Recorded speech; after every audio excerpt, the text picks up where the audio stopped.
So आता जर diagnosis झालं, पायलोनेडल सायनस वगैरे हे झालं आपलं, तेवढंच आहे, बाकीचे काही आजार नाही, तर काय ऑप्शन्स आहेत याच्या ट्रीटमेंटच्या? कोणीही पायलोनेडल सायनस घेऊन आलं सर, त्याची लक्षणं, त्याचे सिम्पटम, त्याच्या प्रेझेंटेशनवरती आपल्याला डिसाईड करावं लागतं. जर एखादा पेशंट आहे, काहीतरी तपासणी करताना किंवा कोणी घरी बघितलेलं आहे, त्याला पिट्स आहे, त्याला पायलोनेडल सायनस दिसतं, म्हणजे असिम्प्टोमॅटिक, त्रास नाही, त्याला काहीच प्रॉब्लेम नाहीये.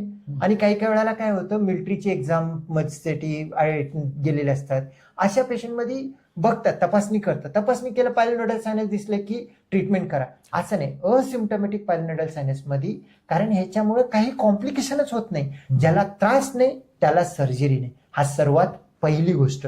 पण असिम्प्टोमॅटिक जर का पायलोनेडल सायनस दिसते, पिट्स दिसतात, तर महत्वाची गोष्ट पेशंटमध्ये आहे की त्यांनी पाठीचे हेअर्स काढून घेणे, म्हणजे पायलोनेडल सायनसचं कॉम्प्लिकेशन येऊ नये ह्यासाठी लेझर करून आजकाल 2 किंवा 3 सेटिंगमध्ये स्किन स्पेशलिस्ट, डर्मॅटॉलॉजिस्ट पूर्ण पाठीचे हेअर काढून देतात.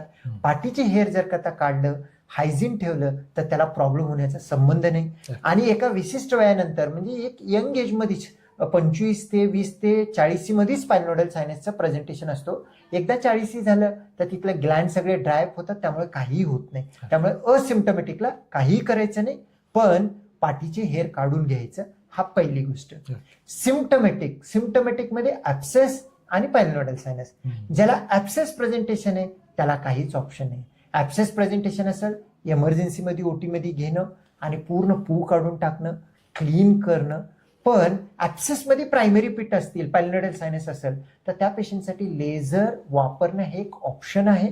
जर लेझर वापरून फक्त ऍब्सेस करण्याऐवजी ऍब्सेस पण करणं, पिट्स पण काढणं, पायलोनेडल सायनस जो कनेक्टिंग ट्रॅक आहे त्याला लेझर ॲब्लेशन केलं, सर्वात अतिशय चांगले रिझल्ट येतात, कारण आणखीन एकदा पायलोनेडल सायनस होण्याची भीती नाही.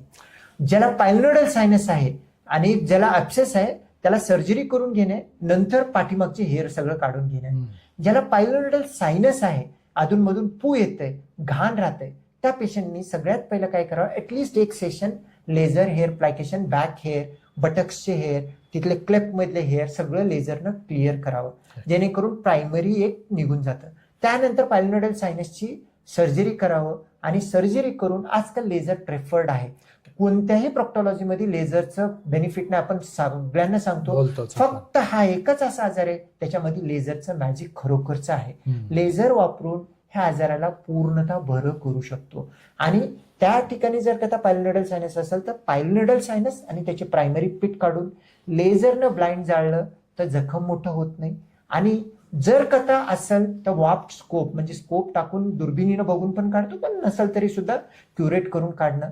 सर्जरीमध्ये त्याचे असलेले इन्फेक्शन काढणं, ग्रंथी क्लीन करणं, जाऊन बसलेले हेअर क्लीन करणं, आणि त्याचे तोंड जिथून आहे त्या तोंडाला सुद्धा लेझर प्लॅकेट करून घेतलं, जखम राहतो 3-4 आठवडे, पण नंतर सगळं बरं होतो. आणि पायलोनेडल सायनस असा एक आजार आहे ज्याच्यामध्ये पेशंटला रिस्क नाही, म्हणून युजली सर्जिकल ऑप्शन भरपूर आहेत.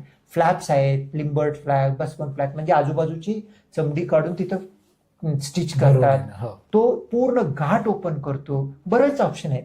पण आत्ताच्या जमान्यामध्ये एक सर्जरी फेल गेली तर दुसरी सर्जरी करायला पण ऑप्शन राहतो. आणि लेझर सर्जरी, लेझरचा ट्रीटमेंट पायलोनेडल सायनससाठी अतिशय उत्तम आहे. जवळपास गेल्या 5 वर्षामध्ये एक सुद्धा मला फ्लॅप करायला भेटला नाही, कारण इतकं सुंदर लेझरनं सर्जरी होती. पायलोनेडल सायनस डबल येत नाही, त्यामुळे पायलोनेडल सायनस मध्ये लेझर ऑप्शन, ज्याला सिम्प्टोमॅटिक आहे, ज्याला पू येतं, पाणी येतं, घाण येतं, वारंवार त्रास होतो, त्यांच्यासाठी हा सर्वात उत्तम उपाय आहे.